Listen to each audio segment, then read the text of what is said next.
Pilipinas, magandang araw po sa inyo, Luzon, Visayas at Mindanao. Pag-usapan po natin itong major development dyan sa Ombudsman. Anong nangyari, Ombudsman? Ombudsman Boying Rimulya, paanong biglang naging superheroes? Ano to mga star witness itong 18 Marites? Itong 18 Kangaroos. Sa tingin ko, selective justice ito eh. Okay, isa-isahin natin. Kasi parang pinapalabas ngayon na pilit na idinidiin nitong ombudsman si dating Speaker Martin Romualdez na mastermind daw dito sa flood control scam. Kapansin-pansin mo may magic na ginagawa eh. Una, si Bonoan, si Secretary Bonoan ng DPWH, siya po ang kalihim, siya ang pinakamataas sa DPWH na siyang nag-iimplementa ng mga flood control projects. Diba? Sila po yung nag-a-aproba. Kung kanino mapupunta yan, kung sinong bidder yan, kung sinong mananalo, sila yung nagbibigay ng pera doon sa mga kontraktor. Lahat sa kanila, lahat yan. Sa kanila ibinibigay yung pondo. Tapos, paano biglang naging state witness si Bonoan? Anong ibig sabihin kapag siya po ay naging state witness na? Hindi na siya makakasuhan.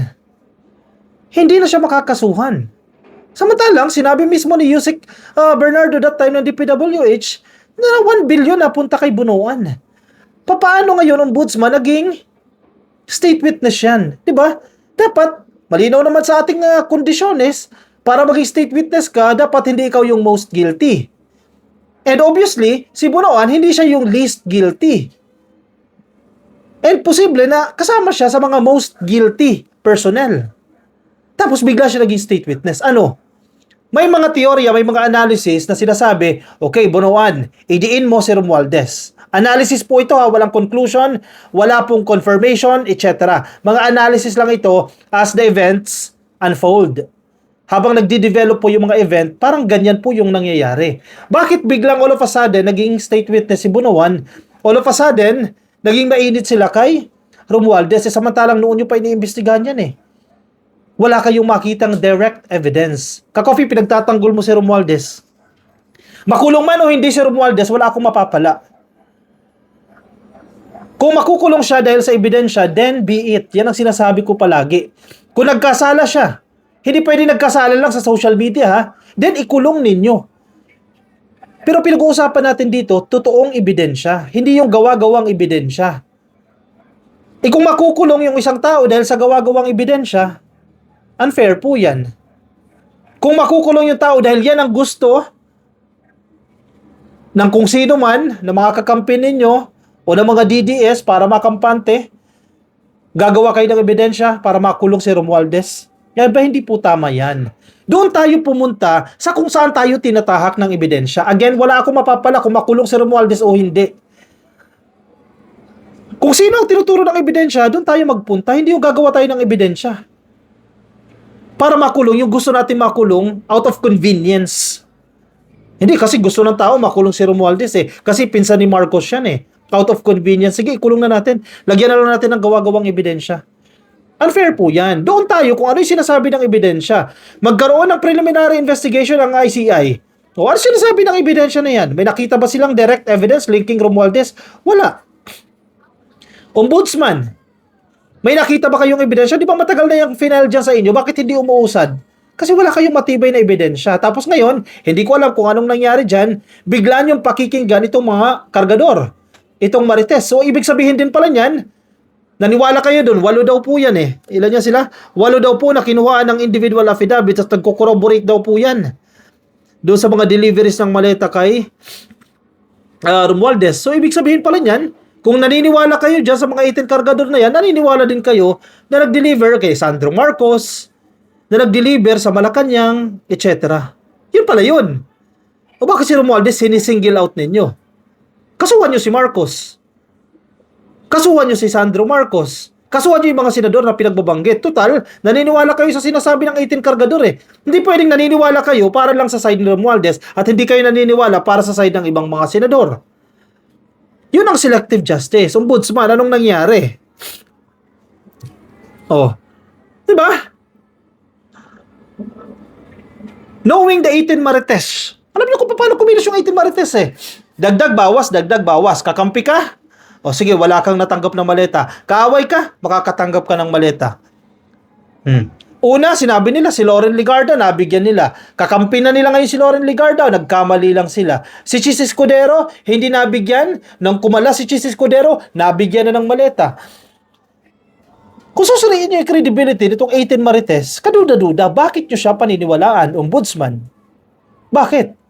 Hindi naman pwede sa affidavit niya, okay, itong paniwalaan, sige, let's say 20 sentences yan sa kanyang affidavit, 20 paragraphs. O, paniwalaan lang natin yung 3rd paragraph. Paniwalaan lang natin yung 7th paragraph. Yung 8, 9, 10, o peke yan, hindi yan totoo, wag natin paniwalaan. Hindi pwedeng ganun. I-check ninyo yung credibility ng mga witnesses ninyo. Hindi dahil paniniwalaan natin siya kasi ididiin si Romualdez. Out of convenience. Yun pa ulit-ulit natin sinasabi. Out of convenience. Mismong NBI nga binudol itong 18 Marites tapos biglang naging parang superhero na itong 18 Marites na ito. Diba? Nakakapagtaka. Ombudsman, ano tong laro na ito? Kamay nahanap akong article May something may laro Ito, basahin ko lang. Hindi kailanman magiging criminal mastermind si Speaker Martin Romualdez sa anomalya ng mga floodgate dahil ang buong bigat ng operational, legal at administratibong pananagutan ay napatunayan ng nagtatapos at nakatatak sa lamesa at pirma ni dating DPWH Secretary Manuel Bunoan. Correct. Si Lacson, naniniwala ba si Lacson kay Bunoan? Hindi siya naniniwala. Knowing Lacson, hindi siya naniniwala dyan kay Bunoan. Ang tindi nga ng mga description niya dyan O may mga abogado nagsasabi, definitely, extremely biased na yan si Bunoan. Kasi kumbaga, a matter of his life na yan 80 anyos na siya tapos makukulong siya habang buhay. O sige, kaya sa makulong ako, magiging state witness na lang ako, tell all na, kahit hindi naman totoo. Bakit ngayon na siya magsasalita? Ibig sabihin, may kasalanan talaga siya. Baka nga, isa siya sa mga mastermind. At hindi dapat siya ipasok bilang state witness kasi ibig sabihin niya, after this case, hayahay na siya.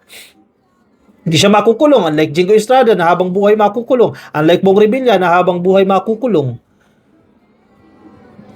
Diba? Sinalban niya yung sarili niya. Magtuturo na yan ng kung sino-sino. Ang problema, nasaan nga ang ebidensya? Wala tayong pakialam. Okay lang kung magturo ka na magturo as long as supported with evidence. Diba? Hindi pwedeng puro vocal lang. Sa ilalim po ng Revised Penal Code at Anti-Graft and Corrupt Practices Act RA 3019, ang mastermind po ay ang may kapangyarihang mag-utos, magbago at magpatupad. Ang isang krimen sa gobyerno ay hindi nagaganap sa hangin. Ito ay nangyayari sa pamamagitan ng mga opisyal na dokumento at paggawad ng pondo. Yung tinatawag po nating paper trail ay hindi po nagsisinungaling. Correct? Tutok ko lang dyan sa DPWH, makikita mo dyan kung kanino in-award yung project, sino yung nag-award yan, sino yung signatory sa mga dokumento na yan, sa bidding lang yan, sino yan? Yung secretary. Babaguhin namin yung plano. O kailangan nagdagdag ng pondo, sino yung nanghingi? Ang secretary.